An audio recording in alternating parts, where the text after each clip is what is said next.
wabarakatuh. Ketemu lagi sama saya Randy Penanam Mitos. Kali ini malam ini kita berada di Gua Jepang Bandung. Dan asal kalian tahu di sini ada 4 pintu masuk, 4 pintu gua ya. Ini jadi satu. Gua ini berdiri dari tahun 1942. Sorry ya kalau aku baca artikel daripada aku salah karena ini tempat yang bersejarah. Jadi lebih baik aku sedikit baca ke teman-teman. Di dalam gua ini terdapat 18 bunker yang masih dalam keadaan sama seperti aslinya. Namun,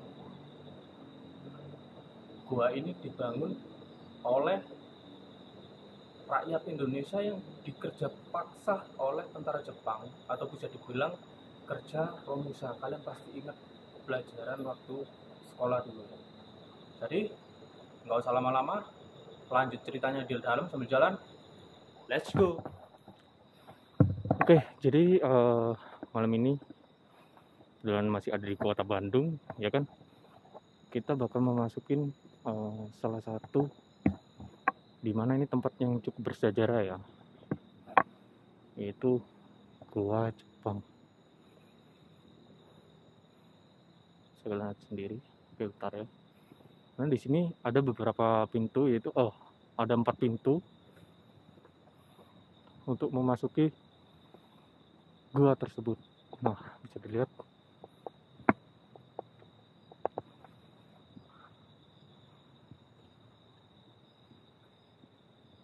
Gua Jepang. Aduh. Oke. Mungkin buat teman-teman yang belum ngerti, di sini ada sedikit artikel yang bisa kalian baca. Ya, kelihatan nggak? Entahlah kelihatan atau enggak, yang penting nanti sedikit aku jelasin juga ya. Jadi di sini ada 4 pintu. Ada 4 pintu masuk. Kita bakal masukin satu-satu ya.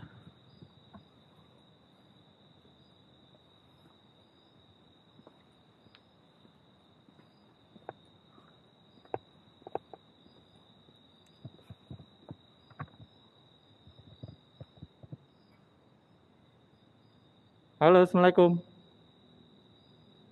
Oke, kita bakal masuk dari pintu yang sebelah sana.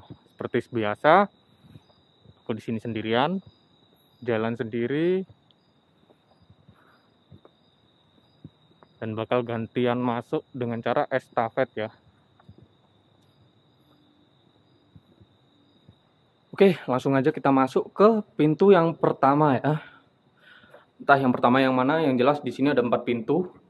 Aku masuk yang dari paling ujung kanan. Tentunya. Assalamualaikum warahmatullahi wabarakatuh. Keren coy. Oke, sambil cerita sejarah ya, bisa dilihat sendiri.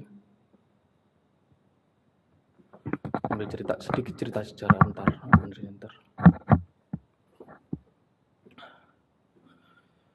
Gua Jepang ini didirikan dari oleh militer Jepang ya, tentara militer Jepang dari tahun 1942. Sumpah ini senterku nggak bisa nyorot jauh coy, karena ini gua ya, dan bercabang-cabang seperti ini. Bisa kalian lihat buat teman-teman.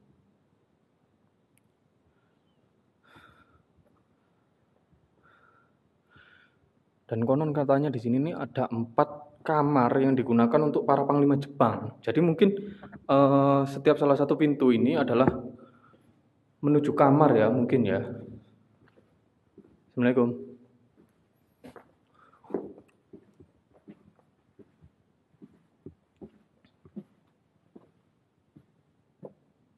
Ada pintu kecilnya loh.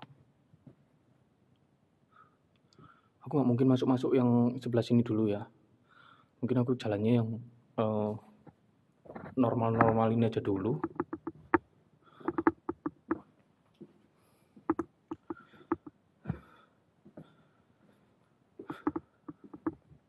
Sumpah ini. Halo.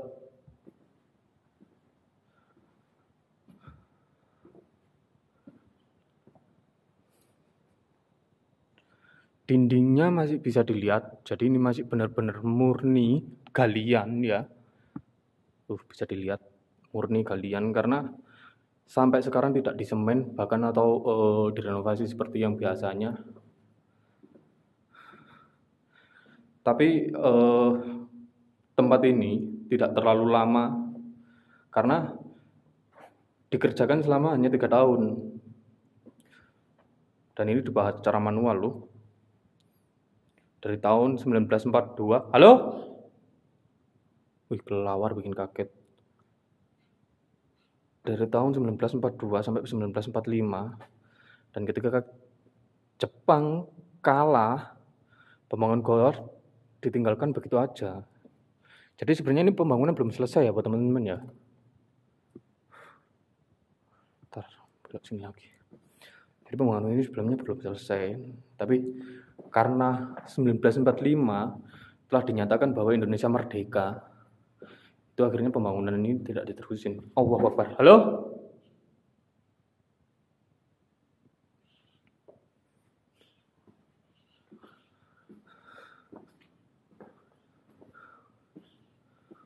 Oh, jadi lorong ini tembus ke tempat yang tadi ya.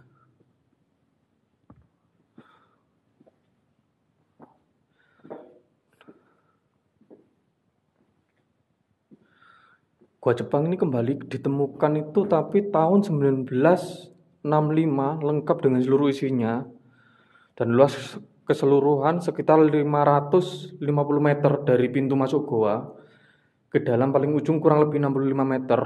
Waktu yang diperlukan untuk menyusuri goa dalam Jepang ini mendengar kira-kira ini 15 sampai 20 menit. Jadi nggak terlalu dalam ya.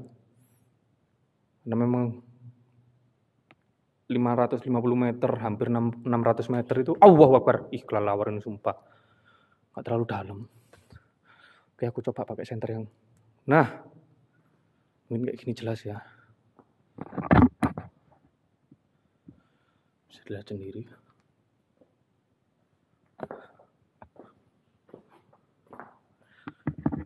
Dan yang nggak percaya kalau aku masuk sendiri mungkin bisa dilihat, ini kelihatan atau enggak? Aku tanpa teman, aku di sini sendiri, di dalam gua ini sendiri, untuk eksplorasi tempat ini sendiri. Jadi benar-benar ya, kita lihatin di pertikaannya sih.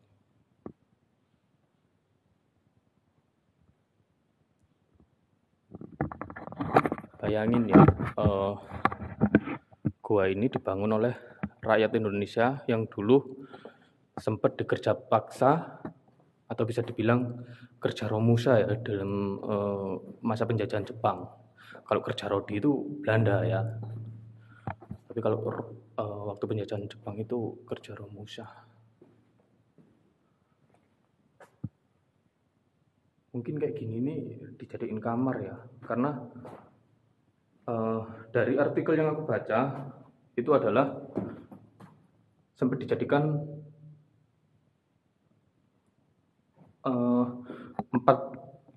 empat peristirahatan panglima perang Jepang. Dan di sini udah mentok yang sebelah sini satu ini. Mungkin kita bisa lanjut yang ke sebelah sana ya. Kita langsung belok kanan aja. Jadi daripada kita keluar masuk pintu, mungkin ini kalau tak lihat ini tembus-tembus. Jadi aku langsung lewat kanan ini aja. Langsung belok kanan sini aja. Bisa dilihat sendiri loh. Untuk sirkulasi udara di sini lumayan panas, coy. Tapi kabut masih masuk loh. Bisa dilihat sendiri ya. Ini aku pakai senter yang paling besar. Karena tadi aku pakai senter yang agak kecil nggak tembus ya.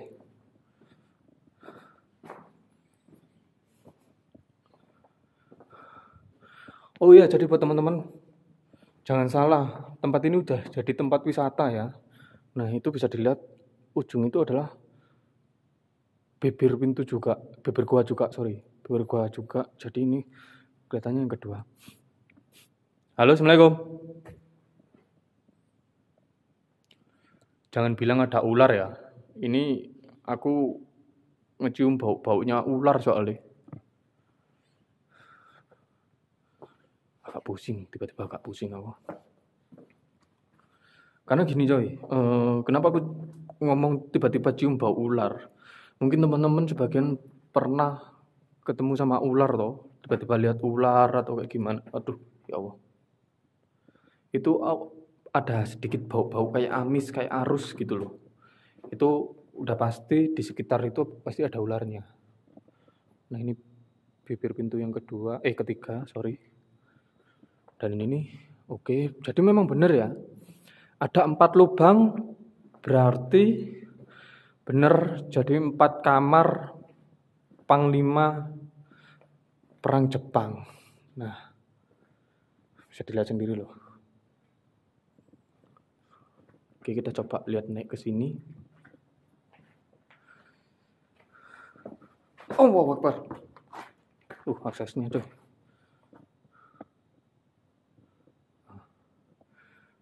Jadi bisa kalian bayangin ya. Dulu orang Indonesia disuruh kerja paksa, bahkan gak dikasih makan, hanya untuk gali gua seperti ini, buat sembunyinya Panglima Jepang ya. Tidurnya Panglima Jepang sembunyinya di sini nih. Buat teman-teman yang belum tahu ya.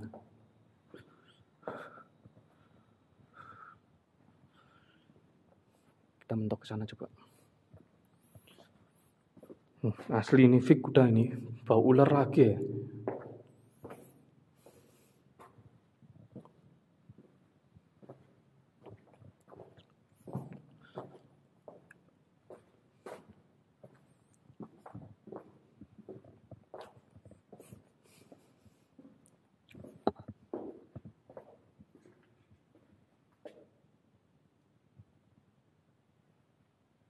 Halo, Assalamualaikum.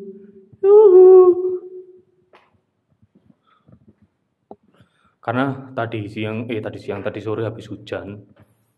Jadi ular itu pasti cari tempat-tempat yang lembab. Bahkan kalian pasti tahu sendiri toh. Yang namanya goa, nggak usah nunggu hujan itu pasti tempatnya lembab. Nah, kayak gini nih. Tarantula coy. Kelihatan enggak? Nih tarantula ini. Nah, pasti banyak hewan-hewan kayak gini nih di dalam gua ini pasti udah laba-laba, tarantula, atau bahkan ular.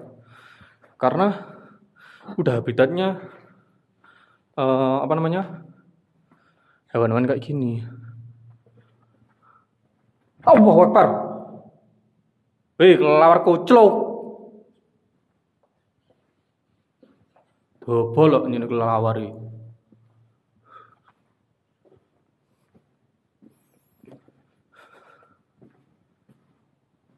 Kaget-kagetin orang ya.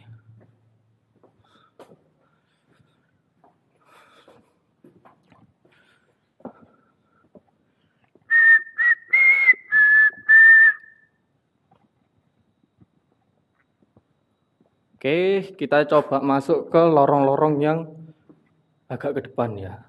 Karena yang bagian ujung-ujung udah kita masukin. Dari ujung kanan sampai ujung kiri. Kita coba lihat bagian-bagian yang sini-sini nih. Aku nggak bisa lama-lama karena memang kita harus estafet jalannya. Jadi kalian pasti tahu lah. Setiap kita jalan kemanapun, kita nggak pernah masuk ke lokasi bareng-bareng. Karena memang kita eksplornya nggak pernah bareng-bareng, coy. Jadi kita harus estafet. Kalau ibarat kata nggak harus estafet, mungkin aku bisa agak lama di sini ya. Bisa agak main-main uji nyali kayak bekas apa ini.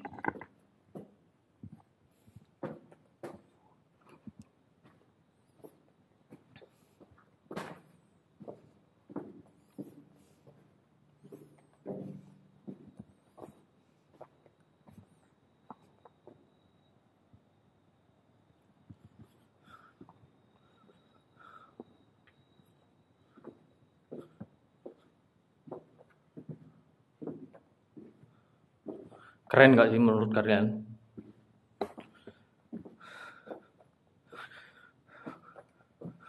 Kita memang nggak bisa makan waktu lama karena nggak jauh dari sini ada salah satu juga goa Belanda. Jadi nanti aku bakal ke situ juga. Nah, itu bibir gua.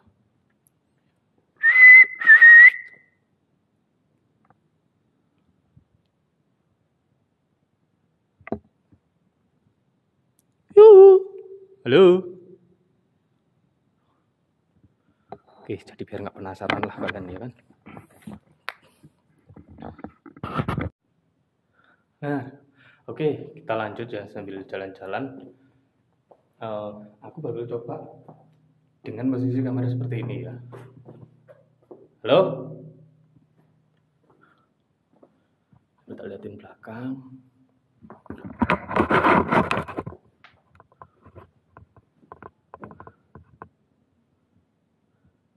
Jadi gimana? Keren asli berat.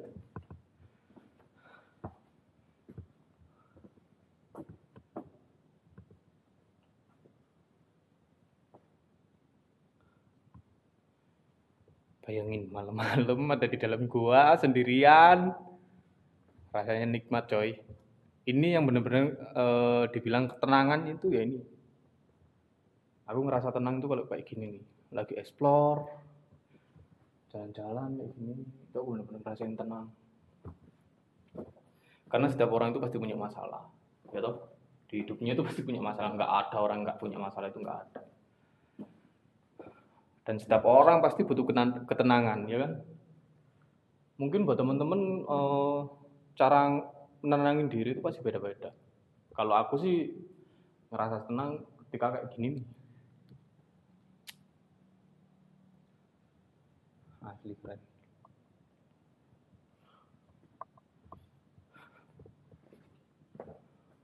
Oke. Karena aku masuk di ujung yang paling kanan ya kan. Coba aku keluarnya di ujung yang paling kiri.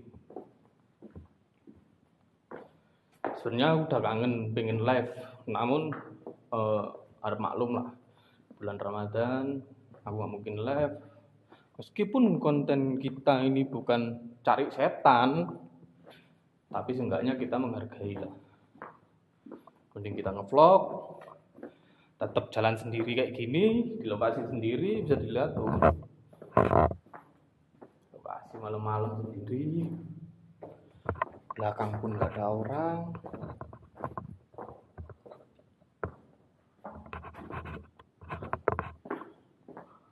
Aku bakal masuk, keluar dari pintu yang sebelah kanan aja lah.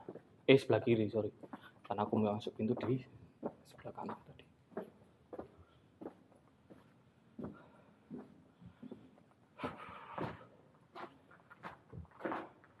Senengnya ketika explore, dapat lokasi yang bersejarah, dalam arti di sini bisa dibilang adalah saksi bisu ya. Gimana dulu ada beberapa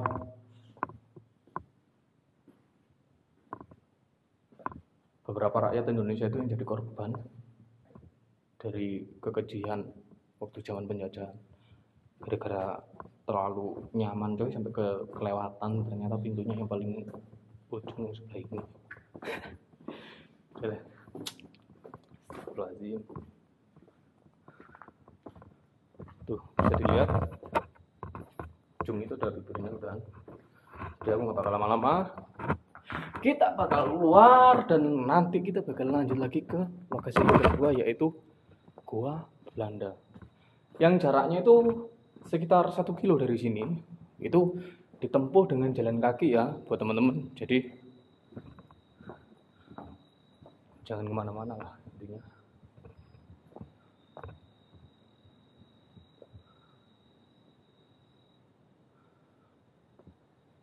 Tetap pantengin terus channel saya.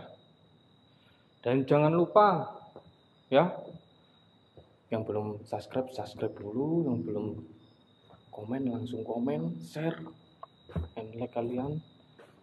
Itu sangat membantu buat saya dan channel ini lebih baik ke depannya.